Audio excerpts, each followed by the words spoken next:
The day I turned 70, my own son looked at me in front of everyone and said, in a cold, almost mocking voice, "Mom was right, you're just wimp. You shouldn't even be here." At that moment, no one said anything. No one defended me, not my daughter-in-law, not my grandchildren, not my other 2 children. They all remained silent, as if what he said was true, as if I were truly a burden in their lives. I was holding my plate, still warm, with a piece of cake that I myself had bought the day before because no one had remembered to buy one. And there, standing in the middle of the backyard patio of the house I built with these 2 calloused hands, I understood everything. I understood that to them, I was nothing more than a weight. And in that instant, something inside me broke, but something also awoke. So do one thing. Listen to this story until the end, because what happened the next day will surprise you, and share it with someone who needs to hear it. Then tell me, which part touched your heart the most? And also tell me, from which city are you listening to me? My name is Thomas Miller. I was born in Oak Creek, Texas, in a humble little house of timber and fieldstone. I worked my whole life in construction. I started from the bottom, hauling lumber and mixing concrete for the old-timers. Then I started learning. Foundations, framing, roofing.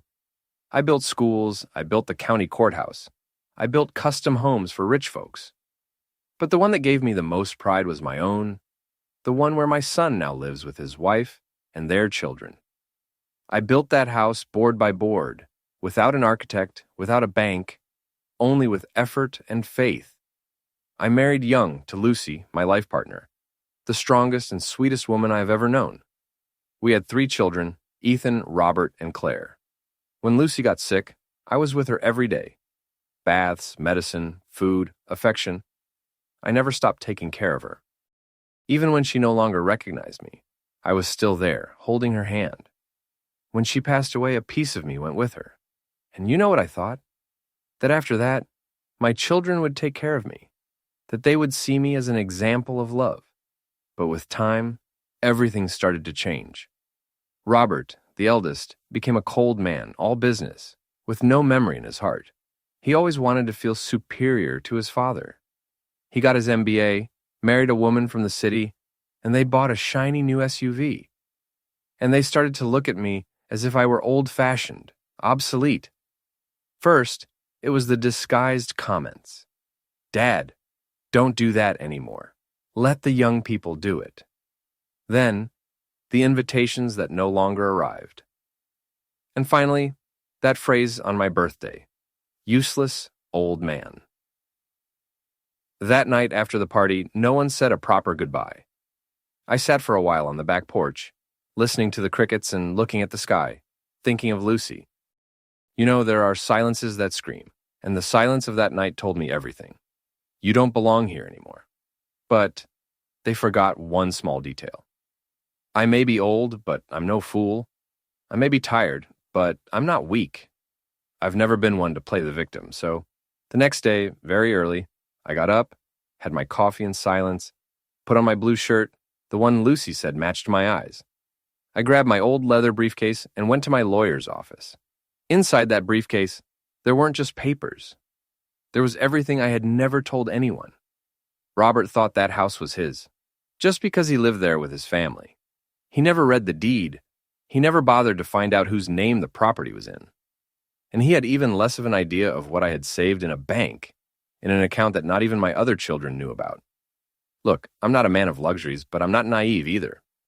Since I retired, I had been saving in silence month after month, putting aside a piece of my Social Security check. At first, it wasn't much, but over time, with the interest, it became a good sum. And the best part? It's all in my name. At the lawyer's office, I requested a consultation, a young, smart man who listened to me with respect. I told him everything. I showed him the papers, and I told him calmly, I want to make everything crystal clear. I want to change my will, and I want to set specific conditions. He smiled, somewhat surprised, and asked me, Are you sure, Mr. Miller? I looked him in the eyes and said, More sure than ever. When I left, I sat on a bench in the town square. I took a deep breath and watched the people go by. Children laughing, vendors shouting, a couple arguing, old folks walking slowly, and I thought, the world goes on, even if they call you useless. But the decision one makes after being hurt is what defines whether you keep standing or stay on your knees. And right there on that bench, I decided it was time for justice. Not revenge, justice. Robert had to understand that you don't step on a father and forget him. It's not about the money, it's about respect. And if he didn't know how to give it when I was silent, then now he was going to have to learn the hard way. But what happened that same week was faster than I imagined. And when he found out what I had done, Robert was never good with surprises, especially when they weren't under his control. I knew he was proud, that he liked to be in charge, to feel that everything was in his hands. So, when that certified letter from my attorney arrived at the house where he lived, the same house he thought was his, I could picture it perfectly, his face twisting in rage. The letter was clear, no beating around the bush. It informed him that, by decision of the legal owner of the property, the at-will tenancy was revoked, and that within a period of 30 days, the resident family had to voluntarily vacate the property. Failure to do so would result in legal action. Signed by me, Thomas Miller. I could have gone to talk to him face to face. I could have made a scene the day after the party. But no. I wanted him to feel, for a few days, the same silence I felt that night on the porch. The same emptiness. The same coldness of knowing you've been forgotten by the ones you love most. I wanted him to have time to think. Because, sometimes only pain awakens the conscience. 2 days after receiving the letter, he called me. But it wasn't a calm call, no. It was an attack. As soon as I answered, he was already shouting. "What is this, Dad? Have you gone crazy?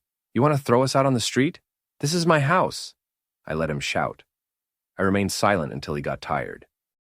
And when he fell silent, breathing heavily on the other end of the line, I answered slowly, with a firm voice, "Robert, you told me I didn't belong there anymore, that I was a useless old man. Well, now I've decided to do something useful with my life, to reclaim my dignity." He was speechless. The call ended shortly after. The next day he showed up at my house, alone, without his wife, without his children. And you know what's funny? For the first time in many years, he knocked on the door before entering. I opened it calmly, looked him in the eyes, and I saw fear, not anger, not pride. Fear. The fear of someone who knows they've crossed the line. He came in and sat down. He stayed silent for a long time, staring at the floor. Then he started, "Dad? I didn't mean to say that the other day. I was nervous. I had been drinking. It was a joke." I let him talk, but every word that came out of his mouth reminded me of the pain of that night. When he finished, I took a deep breath. And I told him with respect, but without lowering my head, "Robert, I've heard the same thing many times. Apologies with excuses, empty words, but respect isn't begged for, it's shown. And you had many opportunities." He tried to argue, he even cried. He said he was going to change, that his children loved me, that he didn't want to leave the house where his children grew up. But I was firm. I explained that the 30-day deadline was still in effect, and that afterward the lawyers would take over. He left with his shoulders slumped, like a child after a good lesson. And I closed the door with a light soul. Because sometimes doing the right thing hurts, but it liberates. That same week, many people in the family found out. Claire, my youngest daughter, called me crying, asking why I had done that. I tried to explain, but she didn't understand. She told me I was being radical, that I should have talked it over as a family. And I asked her, "And you? Where were you when they called me a useless old man?" And no one said anything. She didn't know what to answer. The call ended with her saying, "Dad, I don't want to lose you." And I told her, "Then don't lose me, now that I've decided not to lose myself." The days went by, and with them, a peace began to grow inside me, for the first time in a long time. I slept peacefully, knowing that even though the world out there thought I was too old to make decisions, I was still the master of my own destiny. But what I didn't expect was what Robert was going to do next, because in his desperation not to lose his comfort, he was capable of taking a step I never imagined, a low, cowardly, dangerous step. And that's when I realized that the war had just begun. I thought Robert had already hit rock bottom, that after seeing my firmness, he would lower his head, ask for forgiveness for real, and start from scratch. But no. Pride is like a blindfold. And there are those who would rather crash 1,000 times than take it off. The following week, I got a call from the bank. A very kind young lady told me there had been an unusual access attempt on my account, that someone had tried to get in using my details, but the password was blocked after several failed attempts. When I confirmed it hadn't been me, she was silent for a few seconds, and then she asked me, "Do you have relatives with access to your personal documents, Mr. Miller?" And right then, I knew. That same night, I received another surprise. A process server knocked on my door with a summons in his hand. Robert had hired a lawyer and was trying to dispute the ownership of the house. He was filing a lawsuit, claiming there was a verbal contract, that I had given him the house as a gift. A lie. He knew perfectly well that there was no paper, no contract, nothing to back that up. But the problem is that he was counting on chaos. He wanted to wear me down, push me to the limit, tire me out with paperwork. And that's where many give up. But I already knew that game. All my life I had faced architects who wanted to take advantage of me on the job, bosses who wanted to cut my wages. I knew how people moved when they wanted to manipulate, and this time I was ready. I went to my lawyer, I took him all my papers, my copies, my records, and I asked for something more, that we open a formal investigation for attempted fraud and illegal access to my bank account. Because now it wasn't just about pride, it was about a crime. The days passed and Robert started to apply pressure. He called me, he texted me, saying that I was destroying the family, that his children were sad, that they were going to make all this public, that he was going to shame me in front of everyone. I read every message and thought, that's not my son. Or maybe he always was, and I just didn't want to see it. Deep down, what hurts a father most is not betrayal. It's realizing that it wasn't a mistake. It was a decision repeated conscious, cold. But God, oh, God has his ways. Just when I thought I was alone in this fight, something happened. An old friend of mine, Matthew, who was a respected lawyer in the region for over 30 years, found out about everything and showed up at my house unannounced, with a folder in his hand. He told me, "Tom, I heard what's happening and I think this might help you." Inside the folder were old copies, signed and sealed, of the original purchase contract for the land the house was on. An old document with a date, with witnesses, and something more, an updated deed from 5 years ago, with my name as the sole owner. Matthew had kept those copies as a precaution, and only now did he remember them. It was as if destiny was telling me, "You are not alone." With that in hand, I went back to the lawyer and we strengthened the case. Now it was no longer Robert trying to prove something. It was me, with solid evidence, demonstrating his bad faith. We filed a formal complaint with the district attorney's office for attempted fraud, identity theft, and filing a false legal claim. The lawyer looked at me seriously and said, "Mr. Miller, with this, your son could end up with a criminal record." I took a deep breath, closed my eyes for a moment, and replied, "That's not what I want. But if he chose this path, he will have to face it like a man." And there, everything started to change. Robert received the notification from the DOS's office, and suddenly, the lion became a mouse. He went to the lawyer's office with his head down, saying he wanted to reach an agreement, that it was all a misunderstanding. But it was too late. The legal system was already involved. And one thing I learned is that justice interrupted by pity becomes injustice for the just. That night I sat on the porch again, the sky was clear, and the breeze carried the scent of the honeysuckle that Lucy loves so much. And I started to think, how did we get here? How can a father end up legally facing his own son? The answer came softly from the heart. When love is crushed by selfishness, only courage remains. But what I didn't know was that this process was going to uncover something even deeper, because during the investigation, they discovered something I never imagined, and that would change everything. I never imagined that this investigation which began only as a just defense of what was mine, would uncover something that would break my soul. A week after Robert received the court summons, my lawyer called me and said he needed to see me in person. I went early as always, with my briefcase under my arm and a knot in my stomach. He received me with a serious face, but it wasn't anger or legal concern. It was something more, as if what he had to tell me was not just professional, but personal.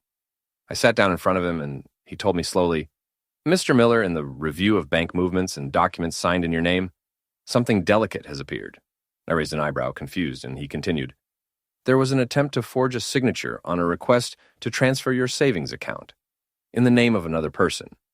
I remained silent. I didn't quite understand. Then he showed me the paper. It was a bank form with my name, my account number, and a signature that tried to resemble mine. But it wasn't. I knew it instantly. And the hardest part, the name of the beneficiary that appeared there, was not Robert's. It was his wife's, Allison. I stared at that document for a long time. I didn't speak. I just felt my chest tighten. Not only did he want to kick me out of my own house, but they had also tried to empty my account. And the worst part, they didn't even dare to do it with his own name. They used the woman as a shield, as if I were a foolish old man who wouldn't notice anything. The lawyer told me that the DA's office was already aware that this could aggravate the case, that it was no longer a civil matter, but a criminal one. Fraud, identity theft, attempted larceny, all of it. I nodded, but inside, I didn't know if I wanted to scream or cry. How did we get to this? At what point did my son become someone capable of stealing from his own father? I left that office, older than ever. I walked through the town square like a ghost. I sat on the same bench where, weeks before, I had decided to reclaim my dignity, and there I felt defeated. Not out of fear, but out of pain. Because it's one thing to fight for justice, but it's another to discover that the person you raised with so much love has been digging your emotional grave for years without you noticing. I spent the night sleepless. I tossed and turned in bed. I stared at the ceiling, remembering when Robert was little, when he would grab my hand across the street, when he would say, "Daddy, don't go," every time I left for work. Where did that boy go? At what turn in the road did I lose him? Or worse, was I the one who pushed him without realizing it? At dawn, I got up with a decision in my soul. I went to the bank. I asked them to close all the accounts. I changed the signatures, the digital access, everything. I opened a new account at another branch, far away, in another city, all in my name. And a part of that money I withdrew in cash, because now, more than ever, I understood that my peace was not going to depend on papers or promises. That same afternoon, I received a voice message. It was Robert. His voice sounded tense, broken. He told me to forgive him, that it had been a bad moment, that his wife only wanted to help him organize the family finances. He asked me, please, not to continue with the complaint, to think of the grandkids, that all this could be settled as a family. I listened to the entire message and, at the end, I deleted it, without replying. Because family is not who calls you when they need something, it's who respects you even when you don't agree. And he had already crossed that line many times. That night, I prepared my coffee as always.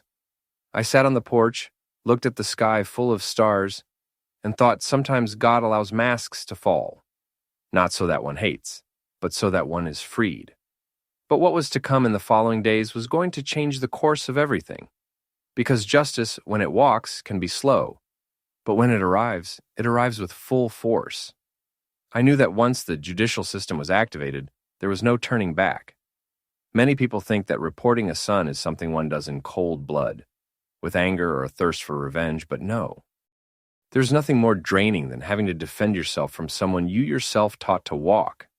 Every call from the lawyer, every document I had to sign, every new piece of evidence that came to light was like tearing out little pieces of my heart with my own hands.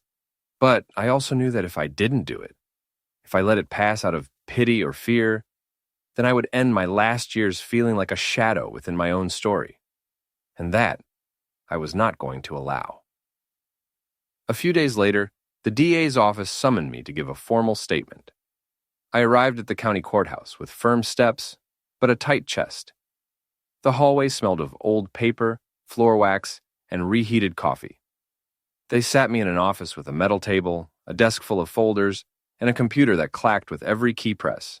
They asked me everything: dates, names, situations. I answered calmly. I had nothing to hide. But when they put the forged form in front of me and asked if I recognized the signature as mine, I felt a pang in my stomach. I said out loud, "No, that is not my signature, and it pains me to say it, but I do recognize the name of the person who put it there."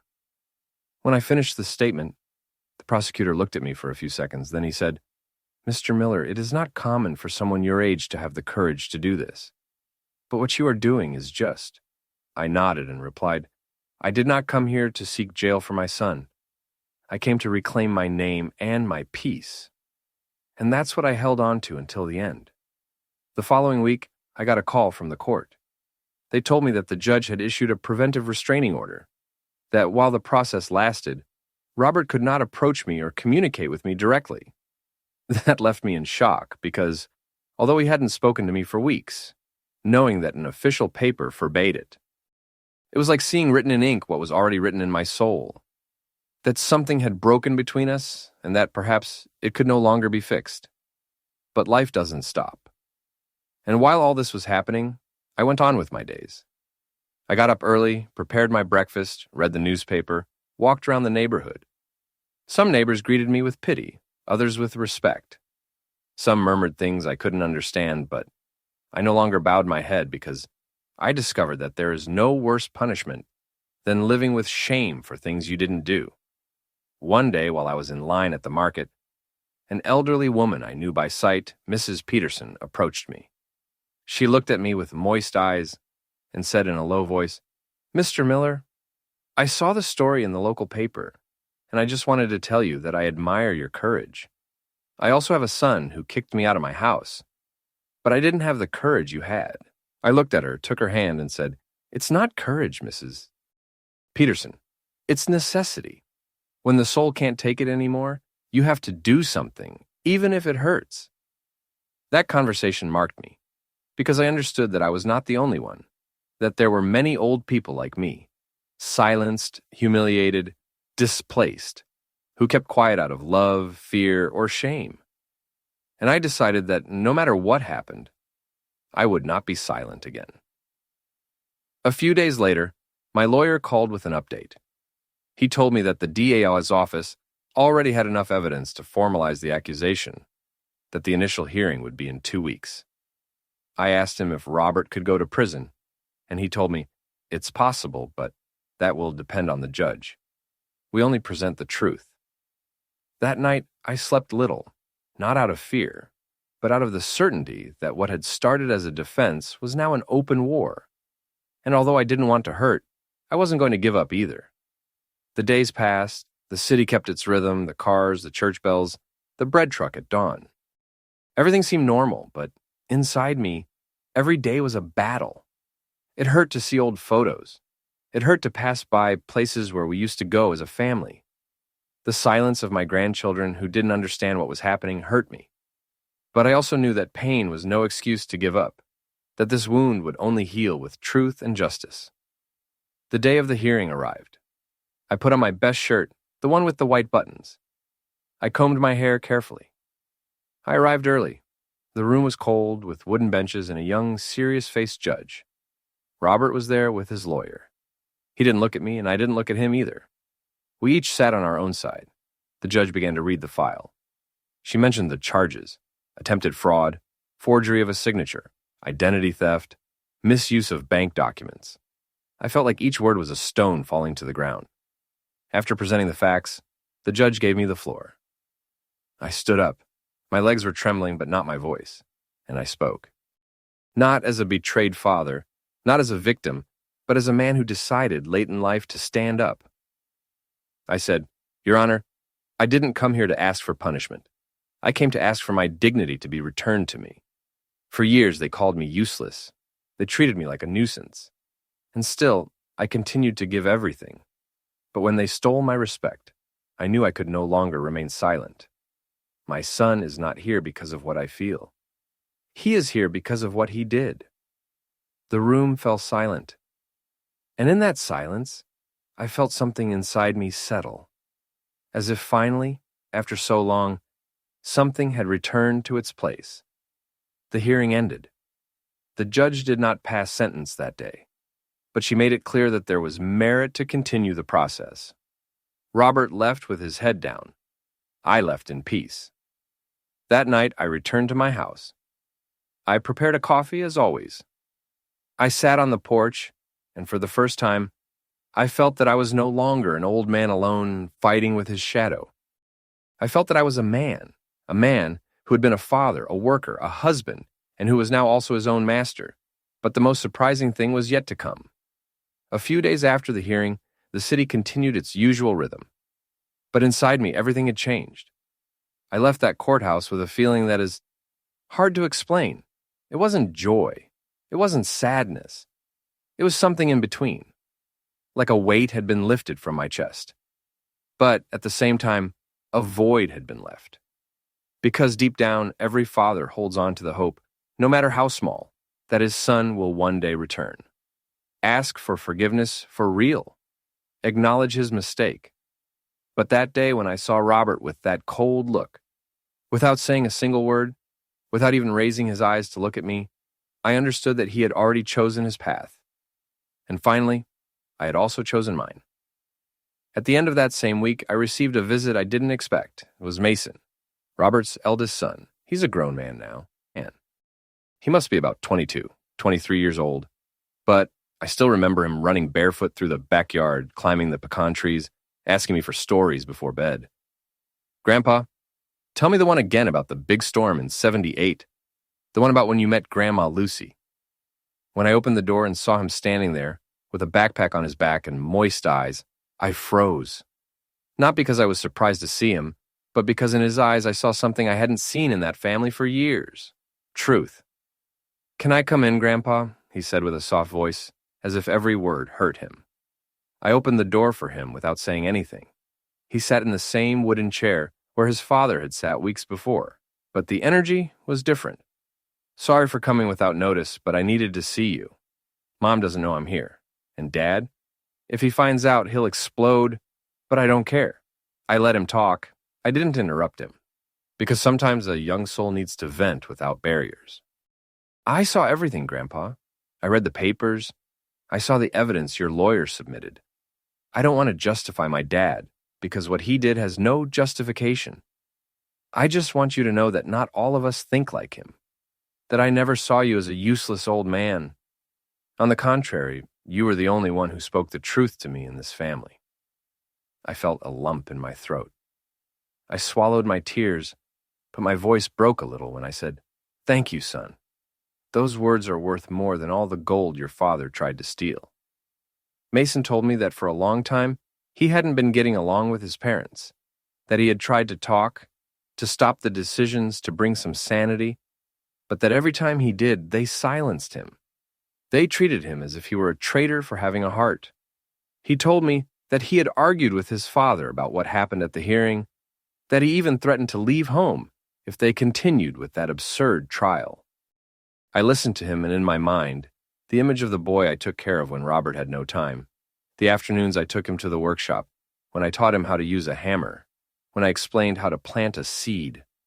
All of that came back at once, and I understood that, although I had lost a son, I hadn't lost everything. Mason hugged me before he left. He told me he wanted to come more often, that he didn't want me to feel alone, that if one day I decided to leave this city, he wanted to go with me. I smiled at him, put my hand on his shoulder, and said, "You will always have a place wherever I am, my son, always." That night I slept differently, not lighter but more accompanied, because the heart, when it breaks, also opens, and sometimes light enters through there. But the story didn't stop there. A few days later, my lawyer called with news. He told me that Robert had tried to reach an out-of-court settlement, that he had sent a letter signed by his own hand, acknowledging the forgery, asking for the process to be suspended in exchange for my complete silence. They wanted to cover everything up, for me to be quiet, for it not to be in the press, for me not to talk to the family. I asked the lawyer to send me a copy of that letter, and I read it calmly. It was elegant, well written, full of justifications with phrases like bad moment, financial pressure, bad advice, excess of confidence, but not a single word said, "I'm sorry, Dad," not one. And there I understood that the only thing Robert wanted to save was his own name, not mine, not our relationship, not the truth. I told the lawyer, "I do not accept. Let the process continue. If he ever wants to talk to me, let him come as a son, not as a negotiator."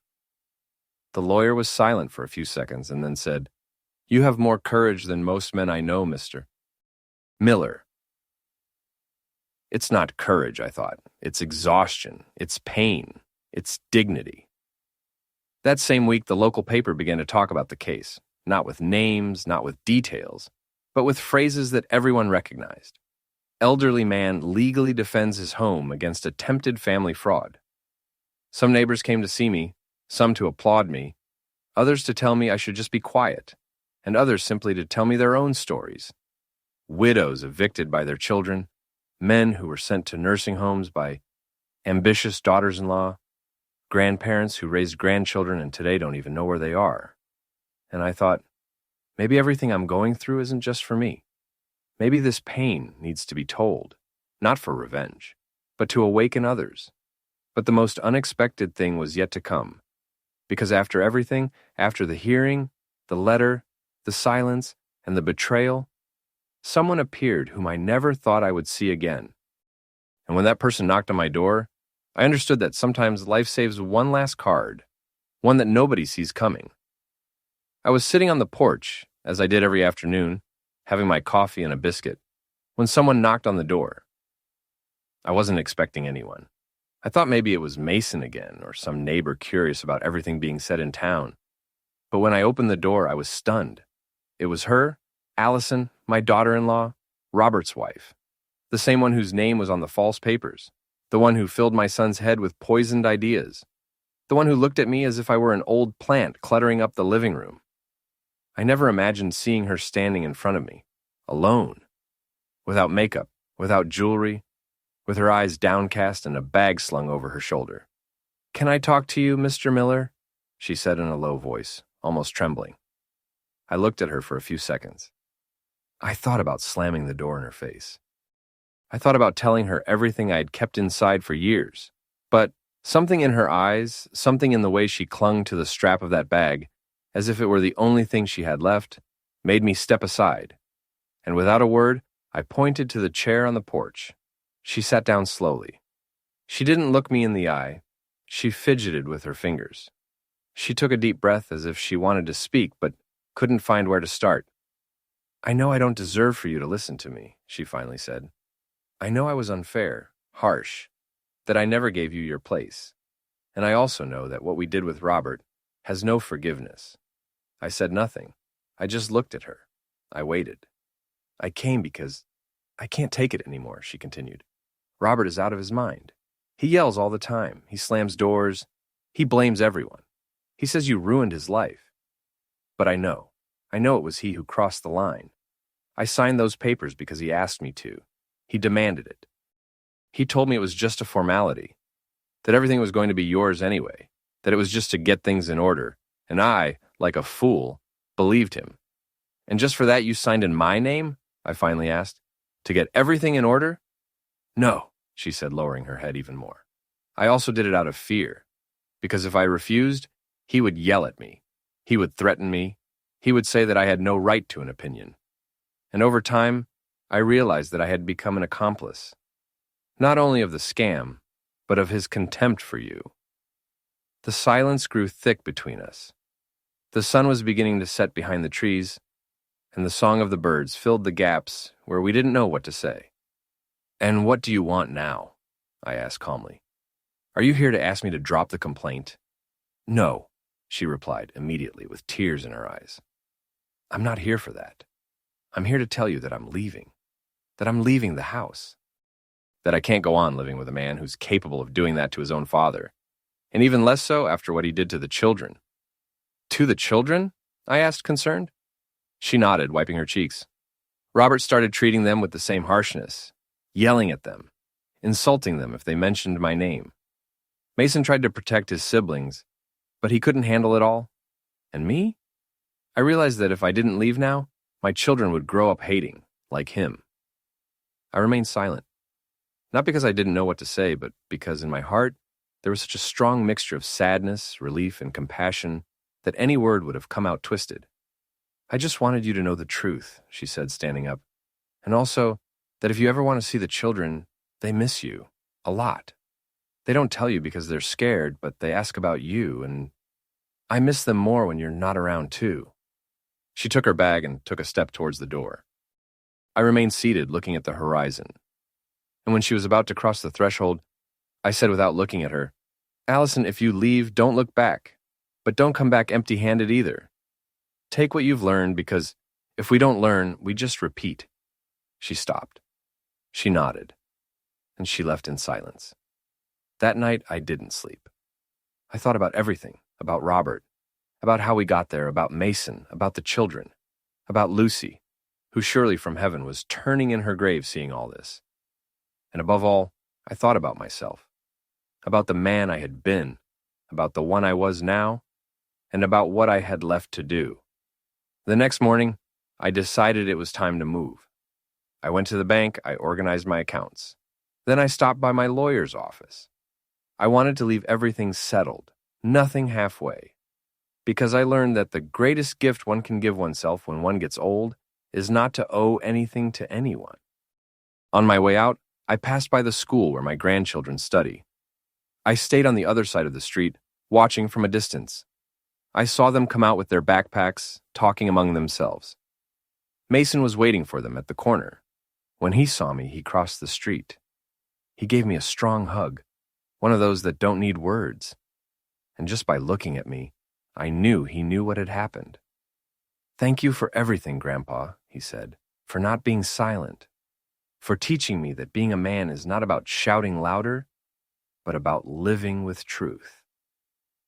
And there, standing on that corner, I understood that sometimes, to save the future, you have to let go of the past, even if it hurts, even if it bleeds.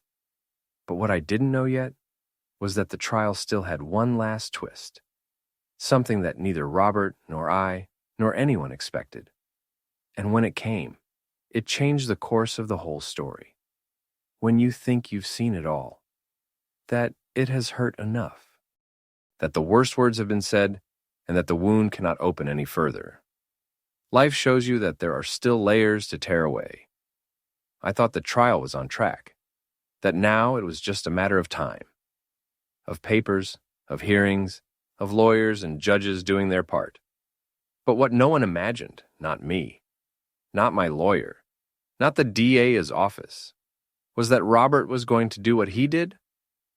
There were 3 days left until the next hearing, the one where all the evidence from the bank, the forged documents, the technical reports on the signature, Matthew's witness testimony, and the digital expert's report were to be presented. Everything was in order. We were ready. Until my lawyer called me one night with the most serious voice I had heard from him since it all began. Mr. Miller, your son has filed a petition for guardianship. I fell silent. I didn't understand. Guardianship? For what? On what grounds? He's claiming you're mentally incompetent, that you are not in a condition to make legal decisions for yourself, that this whole process was manipulated by third parties, and that the original lawsuit should be annulled. I felt the blood drain from my face. I leaned on the table. My hand was shaking, not from fear, but from rage, from disbelief. My own son, after trying to rob me, to forge documents, to use his wife, now wanted to have me declared incompetent. And is that possible? I asked in a low voice. Anyone can file a petition. The judge will decide whether to hear it or not. But what it does mean is that you will have to undergo a court-ordered competency evaluation. That night I didn't sleep. I sat in front of Lucy's portrait. I spoke to her as if she were there. I told her everything with tears in my eyes. Did you see what your son has become, my love? Did you see how far he can go? And as I spoke to her, I remembered the years when we took him to school together. The times we waited for him with a hot lunch. The days we consoled him for a failed exam. Where did that boy break? Where did we lose him? The next day I appeared in court as the judge requested. Mason accompanied me. We entered a small office with a psychologist and a doctor. They asked me basic questions first. Full name, age, address, current year, name of the president. Then, more complex things. What day of the week was it? What did certain proverbs mean? How to solve certain dilemmas? I answered everything calmly, clearly, because, although I am 73 years old, my mind is sharper than many young people today.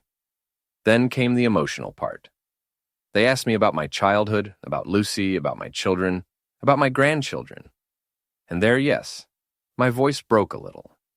Not out of weakness, but out of truth. Because one can fake many things in life. Accept the pain when they ask you about those you loved and who turned their backs on you. After the evaluation, the psychologist looked at me tenderly.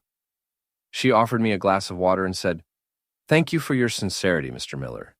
It's clear you have lived a lot, but you are still yourself in every word." I thanked her with a gesture, and I left there with my head held high. A week later, the official report arrived. The DJ's office called to inform me. Cognitive capacity intact. Coherent emotional state. Totally favorable evaluation. They gave me a sealed copy, and that same afternoon, my lawyer presented the document as evidence to have the guardianship petition dismissed. Robert was disarmed, and yet something inside me no longer celebrated these victories as before. Because every step we took forward was one step further away from any reconciliation. Not because I didn't want it, but because he had already burned all the bridges. The days passed. The hearing was rescheduled. This time it would be public. Anyone could be present, and so it was. The courtroom was fuller than ever. There were neighbors, journalists, even old family friends. I arrived early with my usual white shirt, the one Lucy used to iron for me with care. Mason accompanied me as he had throughout the process. He took my arm as we entered, and he whispered in my ear, "You're not alone, Grandpa. I am with you."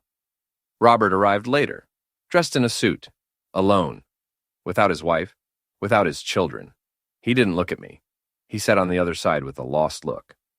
The judge called for silence, and they began to read the file. The evidence was clear: the fraudulent bank access attempt, the forged form, the expert analyzed signature, Allison's confession, Mason's testimony. And now, the guardianship petition dismissed for lack of grounds. Every word from the prosecutor was like a stone on Robert's back. And then, something happened that no one expected. The judge, after reviewing everything, addressed Robert directly. "Mr. Robert Miller, given the evidence presented, this court can proceed to charge you with attempted fraud, forgery of a private document, and manipulation of bank data. But before deciding, I will give you the floor. Do you have anything to say?" There was a tense silence in the room. Everyone looked at Robert. He swallowed hard. He stood up slowly. He looked at the judge. And then he turned his head towards me. And for the first time in the entire trial, he looked at me. His voice came out trembling, but clear. "I don't know how we got here. I only know that I caused all of this. Not because I lacked love, but because I had too much pride. I wanted to have it all, to control it all. I let myself be carried away by greed.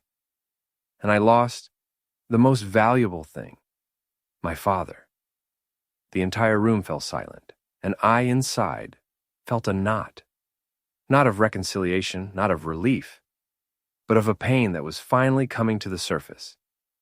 But words were no longer enough. What is broken by actions is not healed by speeches. And while everyone waited for what the judge would say, I knew that my decision was already made. While Robert spoke in that room full of eyes, cameras, and contained murmurs, my heart did not soften, but it did open. Because what he said, although late, although halfway, was the first truth that came out of his mouth in many years. I had too much pride. Those words stayed in my head, bouncing like rusty bells. Yes, son, you had too much pride. And you lacked memory. You forgot who taught you to walk, who held you when you had a fever, who went without eating so you could eat. But now was not the time to talk about everything that was missing. It was time to finish what I started. The judge called for silence. He thanked him for the statement, and he clarified that this did not change the legal course of the facts. Then, he took a few seconds. He looked at the documents. He turned the pages. And with the same calm with which sentences that mark lives are signed, he said in a firm voice, "This court finds that there is sufficient evidence to refer this case to a formal criminal trial. And furthermore, it considers it appropriate to issue pretrial conditions against Mr. Robert Miller for the crimes of signature forgery, attempted fraud, and obstruction of justice." The room murmured.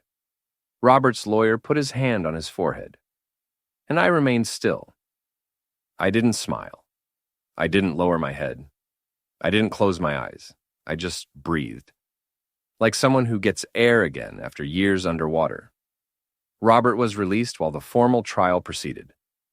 But with restrictions. He could not approach me, my house, or my accounts. He had to hand over his passport. He had to check in at the courthouse every week. And for the first time in his life, he was no longer untouchable. When I left the courthouse, I met several neighbors at the door. Some patted me on the back. Others just looked at me with respect. A lady approached me, hugged me, and said, "My father didn't have your strength, Mr. Miller. They threw him out of his house, and he died alone. But you did justice." And I, in a low voice, replied, "Not for me, for those who will come so that it doesn't happen again." Mason was waiting for me at the corner. He hugged me tightly. His eyes were red.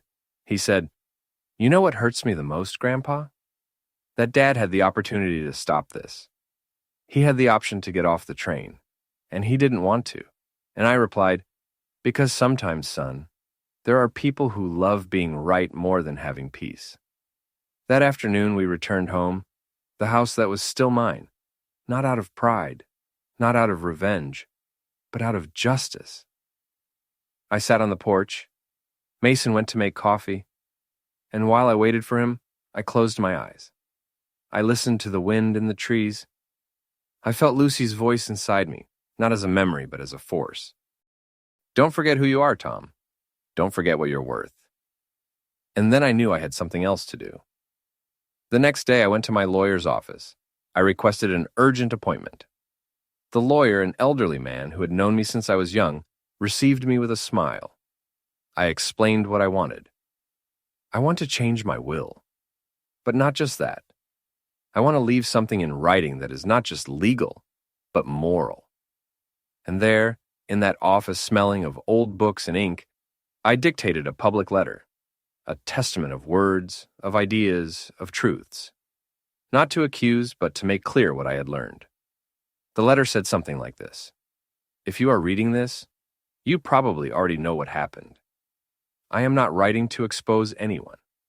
I am writing so that never again a grandparent has to be silent, so that no father has to choose between love and dignity. I was betrayed by the one I loved most, but I did not respond with hatred. I responded with justice, because love without respect is just habit, and respect without truth is just a facade. To my grandchildren, I leave my clean name, and to whoever wants to listen to me, I leave this message: it's never too late to stand up. Never." The lawyer looked at me in silence. He asked for my permission to sign it as a witness as well. "These words should not be kept in a drawer," he said, and I nodded. Then, I stopped by the children's school. I asked if I could leave an envelope with some handwritten letters. They were for each of my grandchildren, without reproaches, just affection, stories, memories, and a promise. I will be here. When you want to look your grandfather in the eye again, I will be there. That night, as the sky turned orange, Mason helped me water the garden. He looked at me and said, "You know, Grandpa, what you're doing is not just for you. It's for all of us. For me. For those who come after. you're not just changing your story. You're changing the way we see what a real man is. I didn't know what to answer. I just handed him the watering can, smiled, and thought that perhaps the greatest legacy one leaves is not in the inheritance, nor in the properties, nor in the surnames. It is in the example, in the decisions that are made when it hurts the most. But what not even Mason knew was that I still had one last card up my sleeve. A decision I had made in silence. One that was not against Robert, nor against anyone. It was for me, and when I made it, I knew that finally I was going to close the circle. That morning, I woke up earlier than usual. I prepared the coffee calmly. I put a little cinnamon in it, as Lucy liked it. I sat in front of the table and took out of the old wooden box the envelope I had saved for months. Inside was the final document I had signed at the lawyer's office. It was not a common will. It was not just inheritance papers. It was a decision. One that I had meditated on for many nights, looking at the ceiling, listening to the crickets, remembering everything I lived, what I lost, what I won. That sheet I had in my hand said something clear, strong, and definitive. I bequeath my assets, my house, and my savings. But not to my children, nor to those who bear my surname, but to those who carried my name with respect. I went to the desk, opened the second drawer, and took out the name I'd put as the main beneficiary, Mason, my grandson, the only one who did not lower his gaze, the only one who hugged me without conditions, the only one who defended me even when everyone called him a traitor. To him I left everything, but more than the papers, I left him a legacy, that of never bowing your head to injustice, even if that injustice comes disguised as family. I signed the last document with a firm hand. I did not tremble, I did not hesitate, because I understood that blood is not everything. What makes you family is loyalty. That same afternoon, Mason came to visit me. He didn't know anything yet. He brought sweet rolls and orange juice. He sat in front of me as he did every afternoon, with that calm that few young people have today. I spoke to him without beating around the bush. I told him that everything I had built in my life no longer had value if it was going to end up in the hands of someone who trampled on me. I told him that when I left home at 17, with a hammer in my hand and empty pockets, the only thing I had was dignity, and that now, at 73, that was still the only thing that truly belonged to me. Mason said nothing for a few seconds. His eyes filled with tears. He hugged me, tightly. He cried in silence, as men who know what it costs to walk with a clean heart cry. The days passed. The news got out. Like everything in a small town, it didn't take long. Some looked at me with admiration, others with pity, a few with anger. They told me I was too harsh, that how could I leave a son out of the will? And I answered the same to everyone. Whoever left me out of their respect cannot be within my final decisions. It wasn't about revenge, nor pride. It was about balance, about closing a story with justice, proving that being old is not the same as being foolish, and that love does not force you to give everything to the one who shouts the loudest. Robert never spoke to me again. Not a call, not a letter, nothing. His criminal trial was still ongoing, and I no longer accompanied him with resentment, only with distance. They asked me if I planned to forgive him, and I said, forgiveness does not always mean hugging again. Sometimes forgiving is letting go forever. And so I did. I let go. I let him go from my life, and I stopped waiting for something that was never going to come. Because there are words that are said too late, and there are hugs that, if they don't arrive on time, are no longer needed. Meanwhile, my relationship with Mason became stronger than ever. He came every day. He helped me with the garden, with the paperwork, with the errands. But more than that, he listened to me. He let me talk for hours. He asked me about my childhood, about the old days, about Lucy, about the things I learned. And I understood that was the most valuable thing I had left. Being able to tell my story to someone who really wanted to hear it. Not to judge, not to correct me, just to honor me. One afternoon, Mason brought me a journal. I want you to write everything, Grandpa, he said. Not just what happened with Dad. Everything. Your life, your battles, your story. And so I began to write with slow but determined handwriting, page by page, filling that journal with my voice.